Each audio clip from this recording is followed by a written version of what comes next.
Alhamdulillah alladzi waffaqana. Alhamdulillah alladzi jama'ana. Thumma alhamdulillah alladzi ahdarana. Alhamdulillah hamdan nastaghfiru bihi rahmatahu, hamdan yuwafi ni'amahu yukafi'u mazidah. Ya Rabbana lakal hamdu wa lakal syukru ala ma an'amta 'alaina wa tafaddalta 'alaina wa takarramta 'alaina. Wassalatu wassalamu ala man yakunu sababan fi jam'ina sayyidina wa habibina wa syafi'ina wa qurrati a'yunina Rasulullah Muhammad ibn Abdullah wa ala alihi wa sahbihi wa man walah. Salakanallahu wa iyyakum fi darbihi hatta nalqahu. Amin. Allahumma amin. Assalamualaikum warahmatullahi wabarakatuh. Waalaikumsalam. Para habaib yang saya hormati, para asatidzah yang saya sanjungi, hadirin dan hadirat tentang Allah Subhanahu wa taala. Baginda Rasulullah sallallahu alaihi wa ala alihi wa sahbihi wasallam bersabda, "Inna Allah idza ahabba 'abdan hubbiba ilayhi al-ma'ruf wa wujjiha ila fi'alihi." Sesungguhnya Allah bila mana suka dan cinta kepada hamba, akan dipersenangkan hamba itu kepada kebaikan, lalu dipermudahkan untuk berbuat kebaikan itu. Tanda kasih sayang Allah kepada seseorang adalah bila mana digerakkan hatinya untuk berbuat baik, lalu dipermudahkan untuk melakukan kebaikan. Kita tidak berhimpun di tempat ini, di rumah Allah Subhanahu wa taala yang merupakan tempat dan tapak termulia di atas muka bumi, dilayan, ditinggal, dipelawak oleh tuan rumah yaitu Rabbul Alamin Subhanahu wa taala, melainkan Dia yang menggerakkan hati untuk datang. Allah Subhanahu wa taala yang memberikan taufik. Allah Subhanahu wa taala juga yang ingin memberikan kepada kita ganjaran daripada majlis yang kita hadir di tempat ini sebagai tanda kesukaan Allah Subhanahu wa taala kepada kita dengan kita duduk di tempat ini, dipelawak oleh Allah Subhanahu wa taala. Dengan demikian, majlis yang kita adakan ini adalah majlis yang disukai oleh Allah Subhanahu wa taala.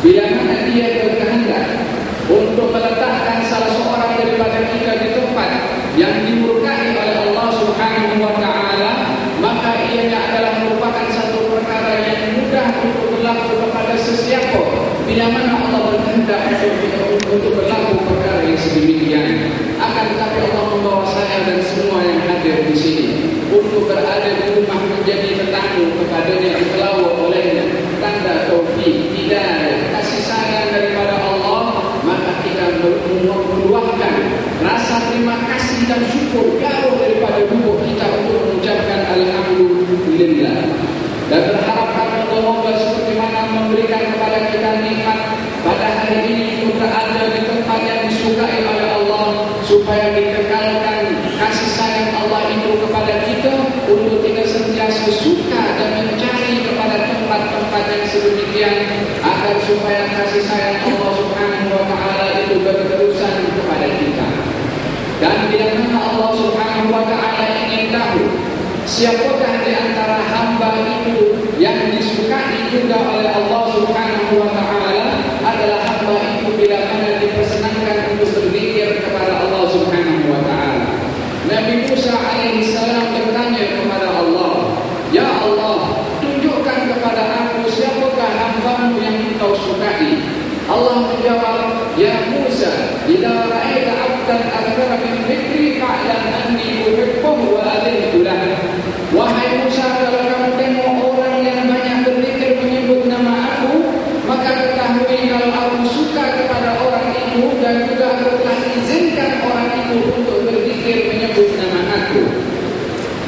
Tanda kesukaan juga dari Allah kepada seorang hamba adalah bila mana dia berzikir kepada Allah Subhanahu wa taala. Kenapa? Dikatakan dalam hadis tadi kalau Allah suka kepada hamba yang berzikir, agar supaya seorang hamba itu mengetahui bila mana mendapatkan nikmat dari Allah, tahu datangnya nikmat itu daripada Allah Subhanahu wa taala. Kita datang ke tempat ini taufik daripada Allah, nikmat daripada Allah. Kita berzikir kepada Allah Subhanahu wa taala kerana Dia yang mengizinkan kita untuk memberikan nikmat berada di tempat ini. Kita pun berzikir sebagai tanda syukur kehadirat Allah Subhanahu wa taala. Dan kita pun juga hadir di tempat ini untuk mengungkapkan kegembiraan yang luar biasa kepada seseorang yang menjadi sebab hidayah kepada kita, kepada seseorang yang membawa rahmat untuk kita, kepada seseorang yang dengannya kita dimuliakan oleh Allah Subhanahu wa taala, yang dengannya kita menjadi makhluk termulia daripada umat-umat sebelumnya, sebagaimana diperdengarkan sebentar tadi oleh Ustaz Hatta, adalah menunjukkan bagaimana kemuliaan umat ini dengan baginda Rasulullah sallallahu alaihi wa ala alihi wasallam. Itu juga bahagian daripada nikmat yang diberikan oleh Allah Subhanahu wa taala. Antum hadri minal umam wa ana hadrukum minal nabiyyin. Kamu itu adalah bahagian daripada yang ditentukan oleh Allah untuk aku menjadi umat kepada aku, dan aku adalah bahagian yang dipilih oleh Allah untuk menjadi nabi kepada kamu. Yang memilihkan kita untuk menjadi umat kepada Nabi Muhammad adalah Allah. Yang memilihkan Nabi Muhammad untuk menjadi nabi kepada kita adalah Allah. Fal fadlu raji'un ila Allah. Segala anugerah yang kita dapat semuanya kembali kepada Allah Subhanahu wa taala. Maka hendaklah tadi jangan dilupakan untuk kita sentiasa bersyukur kepada Allah Subhanahu wa taala. Majlis yang kita adakan adalah untuk meluahkan kegembiraan dengan Nabi Muhammad, yaitu bulan dilahirkannya Nabi Muhammad sallallahu alaihi wasallam. Bergembira itu adalah perkara yang boleh bila mana kepada perkara-perkara yang biasa, dan bergembira itu akan menjadi ibadah bila mana disandarkan kepada perkara-perkara yang ibadah. Maka kegembiraan itu yang boleh menjadi mubah bila mana dikaitkan kepada benda yang mubah. Bergembira itu akan menjadi ibadah bila mana dikaitkan dengan perkara yang ibadah. Bergembira juga boleh menjadi dosa bila mana dikaitkan dengan perkara yang mungkar. Maka kegembiraan itu adalah bergantung kepada siapa dan untuk apa kita bergembira. Demikian yang berlaku di zaman baginda Rasulullah sallallahu alaihi wasallam. Kepelbagaian para sahabat dalam mengungkapkan kegembiraannya kepada Nabi Muhammad sallallahu alaihi wasallam. Di dalam hadis baginda bersabda tentang seseorang wanita yang datang kepada Rasulullah ingin mengungkapkan kegembiraannya kepada baginda Rasulullah sallallahu alaihi wasallam.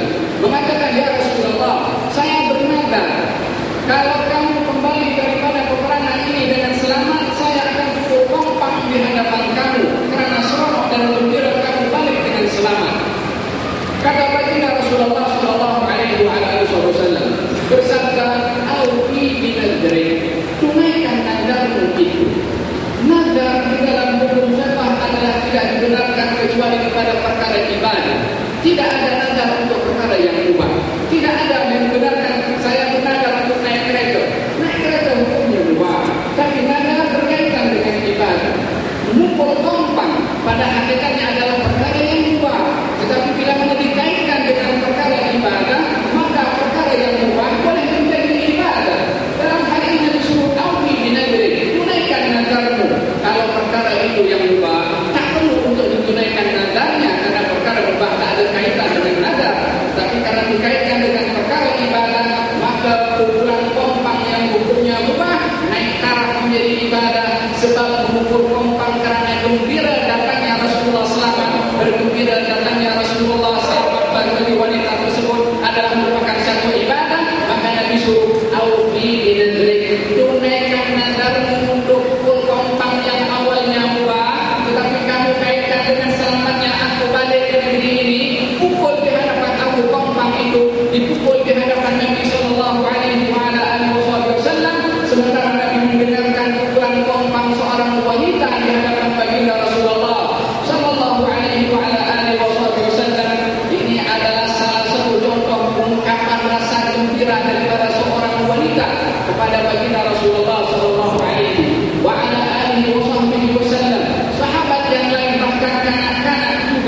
Dan kita bergembira juga dengan cara kanak-kanak. Bergembira dengan kedatangannya baginda Rasulullah berhijrah daripada Makkah ke Madinah. Anak-anak itu mendendangkan lagu-lagu dan memuji kepada Nabi sallallahu alaihi wasallam.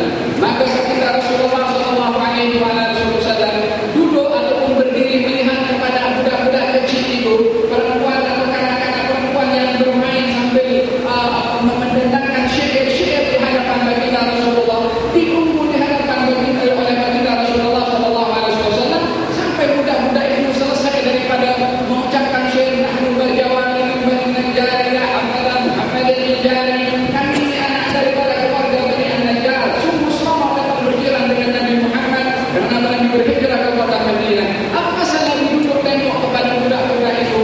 Karena dia gembira karena datangnya Nabi ke kota Madinah pada waktu dihargai kegembiraan itu oleh Nabi sallallahu alaihi wasallam, sehingga baginda Rasulullah pun menunggu mereka meluahkan rasa gembiranya kepada baginda Rasulullah. Lalu beliau bertanya kepada mereka, "Atuhibbuni?" Kamu suka kepada aku? Kata Nabi sallallahu alaihi wasallam. Mereka mengatakan, kami cinta kepada kamu wahai Rasulullah. Kata baginda Rasulullah, "Wallahi inna qalbi la yuhibbukunna." Dan sesungguhnya demi Allah aku pun sayangkan dan cintakan kepada kamu semua wahai budak-budak kecil tadi yang mendendangkan lagu karena gembira dengan Rasulullah sallallahu alaihi wasallam. As-sahabah besar pun juga mengungkapkan rasa gembira dengan cara yang mereka lihat cara itu adalah baik, walaupun pada awalnya Nabi tidak suruh untuk berbuat demikian. Diriwayatkan dalam hadis bahwasanya para sahabat duduk di masjid Nabi sallallahu alaihi wasallam, duduk berzikir bersama-sama. Lalu Nabi lalu di tempat tersebut. Nabi tanya, "Ma'ajalasakum?" Kenapa kamu duduk? Jelaskan Allah. Kami duduk berzikir kepada Allah Subhanahu wa taala. Nabi bertanya, mereka bertanya, "Apa sebab kamu duduk?" Mereka menjawab, "Kami duduk atas sebab kami berzikir menyebut nama Allah karena Allah memberikan kami Islam dan memberikan hidayah kepada kami dengan kepada agama Islam." Maka mereka mengungkapkan rasa syukur dan gembira pada Allah Subhanahu wa taala dengan nikmat yang diberikan. Rasulullah datang membawa Islam sehingga mereka meluk kepada agama Islam. Mereka mengungkapkan rasa gembiranya dengan apa? Dengan berzikir kepada Allah Subhanahu wa taala. Nabi tak suruh kalau kamu ingin mengungkapkan gembira kepada nikmat yang diberikan oleh Allah Subhanahu wa taala, duduklah berzikir bersama-sama menyebut nama Allah Subhanahu wa taala. Tak disebutkan seperti itu. Makanya Nabi tanya, "Kenapa kamu duduk?" Tak ditanya, "Kenapa kamu duduk?" Mereka jawab, "Kami duduk untuk berzikir kepada Allah kerana memberikan nikmat kepada kami, untuk kami syukur kepada Allah Subhanahu wa taala." Nabi bersabda, "Wallahi ma'ajalasakum ila dzalik." Demi Allah, kamu tak duduk kecuali karena itu. Nabi tanya, "Apa pasal kamu buat apa yang tak suruh?" Nabi tanya, "Apa? Demi Allah, kamu tak duduk kecuali karena itu sahaja." Mereka menjawab, "Demi Allah, kami tak duduk kecuali karena itu sahaja. Dan aku mengambil sumpah daripada kamu, bukan aku tak percaya kepada jawaban kamu, tetapi aku melihat ramai malaikat yang menghampiri kepada duduk kamu itu yang berzikir kepada Allah karena gembira, karena syukur kepada nikmat yang Allah beri kepada kamu. Yang beri malaikat tidak disuruh hal suruh keluar karena tak buat benda yang tak disuruh oleh Nabi sallallahu alaihi wasallam. Malaikat menghampiri. Macam mana kita nak suruh orang bersurat daripada majlis-majlis yang merupakan tumpuan kepada para malaikat menghampiri kepada majlis tersebut. Ini ungkapan para sahabat meluahkan rasa gembira kepada baginda Rasulullah kepada nikmat yang diberikan oleh Allah Subhanahu wa taala. Kita pun juga malam hari ini mengungkapkan kegembiraan dengan datangnya bulan Rabiul Awal, bulan kelahiran Rasulullah sallallahu alaihi wasallam. Dengan apa kita mengungkapkan kegembiraan? Dengan berzikir kepada Allah, berselawat kepada Rasulullah, menyebut syama'il Muhammad Rasulullah sallallahu alaihi wasallam.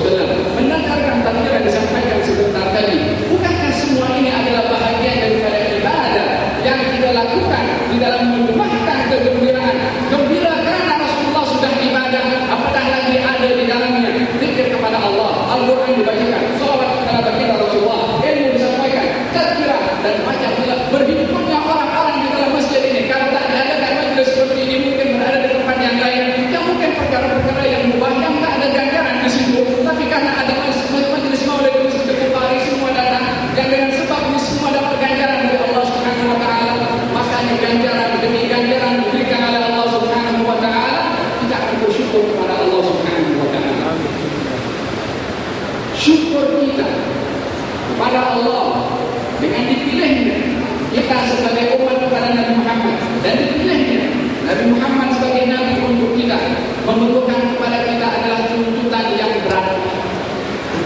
Bukan hanya ungkapan kegembiraan saja yang bila mana hanya berhenti pada tahap yang sedemikian akan menyebabkan kita ini mempunyai rasa gembira dengan Rasulullah hanya pada bulan Rabiul Awal sahaja.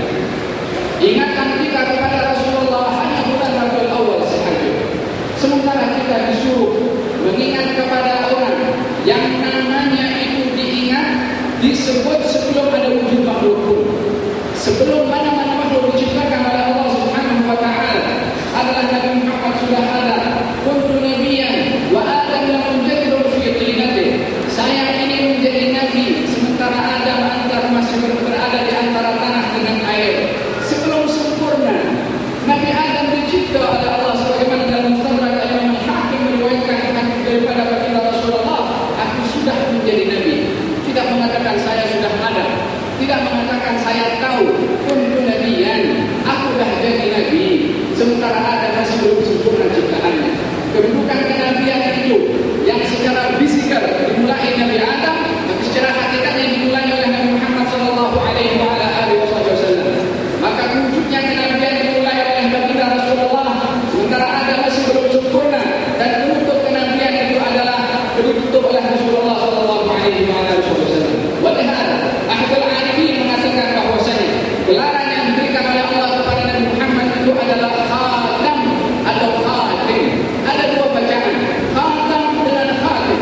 Yang pertama mempunyai makna cincin, yang kedua adalah mempunyai makna penutup. Maksud, kenapa Nabi digelari dengan khatam yang artinya adalah cincin? Sebab bila mana kita tengok kepada cincin ini adalah bulat bila mana dimasukkan ke dalam tangan. Permulaan kenabian dimulai dengan Nabi Muhammad, penutup kenabian ditutup dengan Nabi Muhammad, maka dia adalah khatam umpama cincin yang kenabian dimulai olehnya dan diakhiri oleh Nabi Muhammad sallallahu alaihi wa ala alihi wa sahbihi wasallam. Menunjukkan kepada apa itu semua? Menunjukkan kepada keagungan insan ini yang namanya terukir di arsy, yang namanya terukir di mana-mana ciptaan Allah Subhanahu wa ta'ala di langit, sehingga namanya dikenali sebelum bentuk fisikalnya sudah ada. Tadi sudah disebutkan dalam risalah Hatta bahwasanya baginda Rasulullah namanya sudah diambil janji dan sumpah daripada seluruh para anbiya.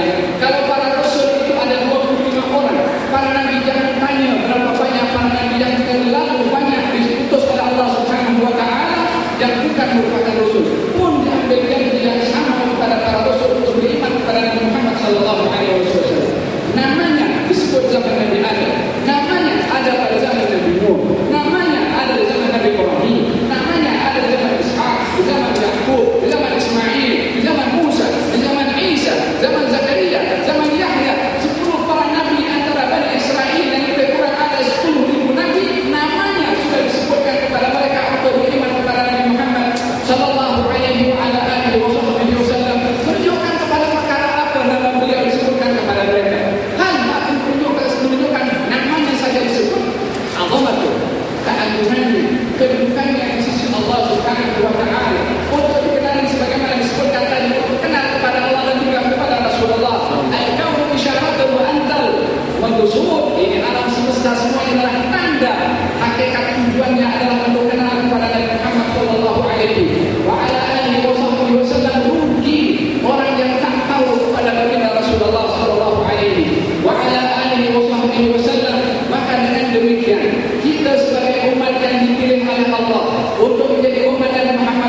mampu berjauhan daripada baginda Rasulullah walaupun baginda hidup di zamannya.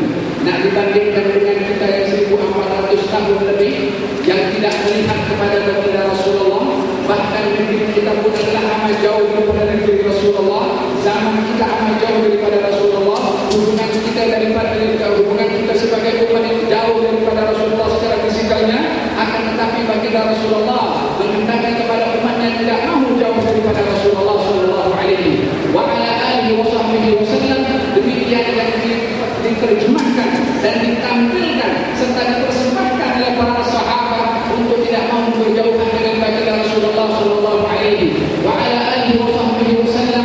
Tauban yang berkata kepada Rasulullah, ya Rasulullah, kalau kamu masuk surga, kamu berada di surga yang tinggi, tapi kalau aku masuk surga nanti aku berada di surga yang rendah, aku tak jumpa dengan engkau. Kalau aku masuk dalam neraka, sama sekali aku tak akan jumpa dengan engkau, maka tak ada nikmat bagi aku bila aku tak jumpa dengan engkau. Demikian kata Tauban kepada baginda Rasulullah, ya Tauban, kamu sudah berada dalam surga, tak ada pernah kenikmatan yang pernah dipandang oleh mata di dalam surga, tak ada kenikmatan yang pernah didengar oleh telinga, kenikmatan seperti dalam surga. Terlalu indah bagi Tauban adalah berhampiran dengan baginda Rasulullah, adalah lebih nikmat daripada segala-galanya. Bagaimana akan dekat di sana kalau tidak dekat di sini kepada baginda Rasulullah? Jangan mengimpikan untuk hampir di sana bila mana bisa di sini berjauhan dengan baginda Rasulullah. Memang dari segi masa kita berjauhan dengan Rasulullah sallallahu alaihi wasallam, dan sementara kita berjauhan daripada baginda Rasulullah sallallahu alaihi wasallam, tetapi kepribadiannya, akhlaknya itu menembus cakrawala dunia, bahkan menembus langit, sentiasa disebut nama baginda Rasulullah sallallahu alaihi wasallam. Kenapa kita disyaratkan untuk bersalawat kepada baginda Rasulullah? As-salawat, apa arti as-salawat? Silatun, daripada as-silah, hubungan. Yang bersalawat kepada Rasulullah adalah macam telefon kepada baginda Rasulullah sallallahu alaihi wasallam. Bila mana kita berjauhan dengan orang yang kita kasihi, kita main handset, kita telefon, kita bercakap seronok, bila mana anak kita berada di luar negara, tak tahu apa macam mana kabarnya, kita telefon dengan seronok, tak seronok, kita pun ada telefon kepada baginda Rasulullah sallallahu alaihi wasallam. Ma min muslimin yusallimu alaihi illa radallahu alaihi hatta ardu alaihi salam. Tidak ada orang yang bersalawat dan bersalam kepada aku, melainkan Allah akan memberikan ruh yang mendengarkan salawat orang itu kepada aku untuk aku jawab salam orang tersebut kepada aku. Jawaban salamnya dijawab oleh baginda Rasulullah.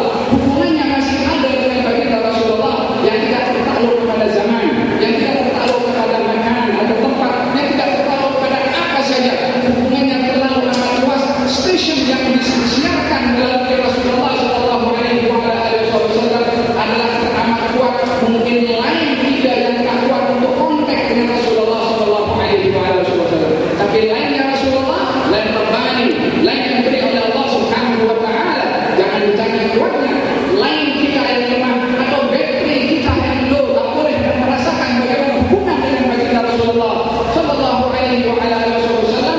Bangkitkan rasa kecintaan dan kerinduan serta untuk bersama dengan baginda Rasulullah, seperti mana perkara demikian itu telah dibangkitkan oleh baginda Rasulullah sallallahu alaihi wasallam, yang menjadi impian kepada para sahabat ketika berada bersama dengan baginda Rasulullah sallallahu alaihi wasallam di masa hidupnya, impian yang sama untuk bersama dengan Rasulullah sallallahu alaihi wasallam di masa setelah baginda wafat. Bilal radhiyallahu anhu warḍah, ketika berada di tempat asinan, dia dengan istrinya atau dengan keluarganya berada dalam sakaratul maut. Kemudian istrinya mengatakan, wahai Abah, alangkah susahnya aku, yang menghadapi suami Bilal radhiyallahu anhu warḍah yang sedang berada dalam keadaan tenang. Bilal membuka matanya lalu mengatakan kepada istrinya, kamu jangan mengatakan wahai Abah, jangan kata susah, jangan kata berat, jangan kata sedih. Sesungguhnya aku ini kalau boleh kamu mengatakan, aku akan mengatakan alangkah nikmatnya aku, alangkah gembiranya aku. Lakan algailah hikam Muhammad dan Muhammad. Esok aku nak jumpa dengan Muhammad, dan juga aku akan berjumpa dengan para sang kekasih yang daripada para Nabi Muhammad dan para sahabat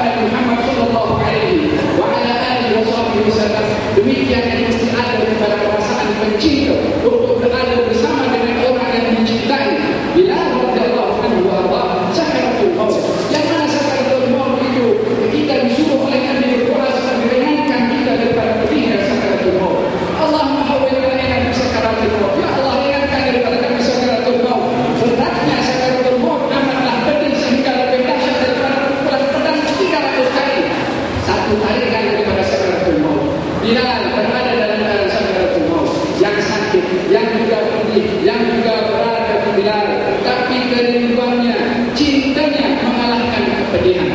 Bila mana perempuan-perempuan zaman Nabi Allah Yusuf alaihissalam yang mengiris tangannya dengan pisau tak terasa karena melihat indahnya kerinduannya ketika melihat kepada Yusuf, apakah kekurangan daripada orang yang punya kerinduan yang tinggi dan dalam kepada baginda Rasulullah sallallahu alaihi wa ala alihi wasallam.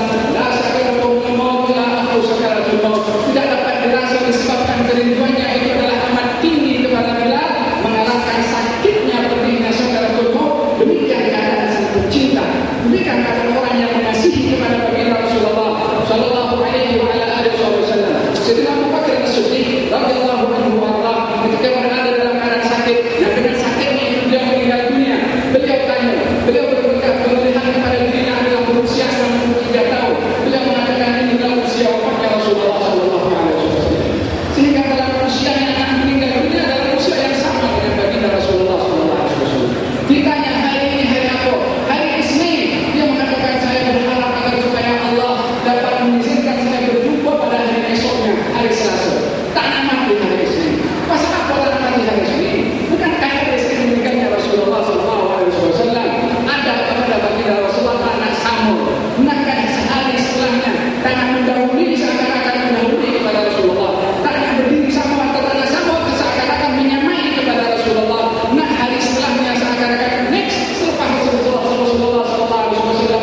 Adabnya tinggi, didikan baginda Rasulullah sallallahu alaihi wasallam. Berkhutbah ketika menjadi khalifah, berhenti pada tangga yang kedua karena menetap naik pada tangga yang ketiga. Kenapa? Sebab tangga yang ketiga di situ berdiri Rasulullah. Tak boleh aku nak pijak tempat pijakan Rasulullah itu dengan kaki aku ini tak sama pijakan ini dengan pijakan yang itu. Adab kepada Rasulullah. Imam Malik berjalan di kota Madinah tidak pernah memiliki himar. Kenapa tak nak menaiki keledai? Adab kepada Rasulullah. Takut terpijak himar keledai yang dinaiki oleh Imam Malik kepada tempat yang pernah dipijak oleh kakinya Rasulullah, sehingga tempat pijakan Rasulullah itu dipijak oleh kaki keledai himar yang dinaiki oleh Imam Malik. Adabnya tinggi kepada baginda Rasulullah sallallahu alaihi wa ala alihi wasallam. Mudah-mudahan sifat seperti ini adalah kekal dihidupkan dalam hati kita, merasakan kerinduan yang dalam kepada baginda Rasulullah sallallahu alaihi wasallam, sehingga kita dapat merasakan manisnya cinta itu, takdim itu kepada baginda Rasulullah sallallahu alaihi wasallam. Alangkah gembiranya seseorang yang mempunyai perasaan dan merasakan manisnya kasih itu kepada baginda Rasulullah. Ya Allah, berikan kepada kami rasa untuk dapat merasai manisnya kasih cinta kepada baginda Rasulullah sallallahu alaihi wasallam. Karena banyak dosa yang ada dalam hati kami, ya Allah, sehingga kami tak dapat merasakan cinta dan kasih kepada baginda Rasulullah seperti mana kasih itu sudah tercurah banyak daripada baginda Rasulullah. Jadikan kami orang-orang ya Rasulullah, ya Allah, yang layak untuk mengasihi dan dapat merasai kasih sayang kepada baginda Rasulullah sallallahu alaihi wasallam dengan iltizam kepada sunnahnya, istiqamah di dalam ajarannya. Ya Allah, musuh-musuh daripada syaitan, daripada manusia banyak berusaha menyelewengkan kami daripada jalan Rasulullah. Akan tapi Engkau Tuhan kami, Engkau yang menghimpunkan kami ke tempat ini, Engkau bertaufik kepada kami, Engkau yang memberikan ganjaran kepada kami, Engkau yang akan menjadikan hidayah kepada kami. Bimbinglah kami kepada jalan orang yang Engkau amat kasihi itu. Sesungguhnya kami mendakwah kasih juga kepada orang tersebut. Ya Allah, kami berdoa kepada Engkau dengan kehormatan kasih sayang-Mu kepada baginda Rasulullah, dan kami dan dakwahan kami ini dakwah kasih kepada Rasulullah adalah dakwahan ini menjadi hakikat cinta kepada baginda Rasulullah untuk Engkau bimbing kami ke jalan Rasulullah sallallahu alaihi wasallam.